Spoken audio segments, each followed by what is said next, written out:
ಕೂದಲೆಳೆ ಅಂತರದಿಂದ ಬೈಕ್ ಸವಾರನೊಬ್ಬ ಪಾರಾಗಿದ್ದಾನೆ. ಇಲ್ಲಿ ಸ್ವಲ್ಪ ಯಾಮಾರಿದ್ರು ಬೈಕ್ ಚಕ್ರದ ಕೆಳಗೆ ಆ ಸವಾರ ಅಪಚ್ಚಿಯಾಗ್ಬಿಡ್ತಿದ್ದ. ಬಟ್ ಅದೃಷ್ಟವಶಾತ್ ಯಾವುದೇ ಅವಘಡ ಸಂಭವಿಸಿಲ್ಲ.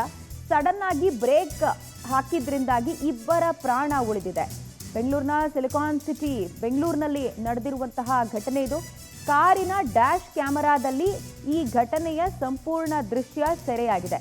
ಸಿಗ್ನಲ್ ತಪ್ಪಿಸೋದಕ್ಕೆ ಹೋಗಿ KSRTC ಬಸ್ ಒಂದು ವೇಗವಾಗಿ ಬಂದಿದೆ.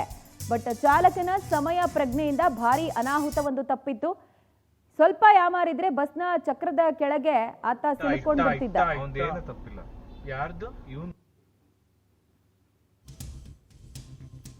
ಕಾರ್ನ ಡ್ಯಾಶ್ ಕ್ಯಾಮೆರಾದಲ್ಲಿ ಸೆರೆಯಾಗಿರುವಂತಹ ದೃಶ್ಯವನ್ನ ನಾವು ಗಮನಿಸ್ತಾ ಇದ್ದೀವಿ. ಸಿಗ್ನಲ್ ತಪ್ಪಿಸೋದಕ್ಕೆ ಅಂತ ಹೇಳಿ KSRTC ಬಸ್ ಡ್ರೈವರ್ ಬಹಳ ವೇಗವಾಗಿ ಬಂದಿದ್ದಾರೆ.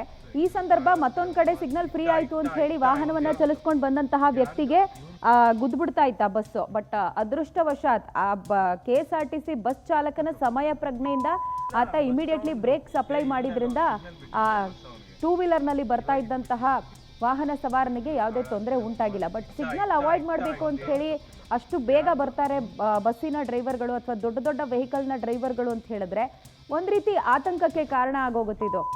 ಸಿಗ್ನಲ್ ಅವಾಯ್ಡ್ ಮಾಡಬೇಕು, ಒಂದು 5-10 ಸೆಕೆಂಡು ಅಥವಾ ಒಂದು 2-3 ನಿಮಿಷ ನಿಂತ್ಕೊಳ್ಳೋಕೆ ನಮಗೆ ತಾಳ್ಮೆ ಇಲ್ಲ ಅನ್ನುವಂಥದ್ದಾದರೆ ಚಾಲಕರು ಯಾವ ಮಟ್ಟಿಗೆ ಕೆಲಸವನ್ನು ನಿರ್ವಹಿಸ್ತಾರೆ ಅನ್ನೋ ಪ್ರಶ್ನೆ ಕೂಡ ಬರುತ್ತೆ. ಬಟ್ ಅದೃಷ್ಟವಶಾತ್ ಇಮಿಡಿಯೇಟ್ಲಿ ಬ್ರೇಕ್ಸ್ ಅಪ್ಲೈ ಮಾಡಿದ್ರಿಂದಾಗಿ ಆ ಟೂ ವೀಲರ್ನ ವ್ಯಕ್ತಿಗೆ ಯಾವುದೇ ಸಮಸ್ಯೆ ಉಂಟಾಗದೆ ಪ್ರಾಣಾಪಾಯದಿಂದ ಪಾರಾಗಿದ್ದಾರೆ.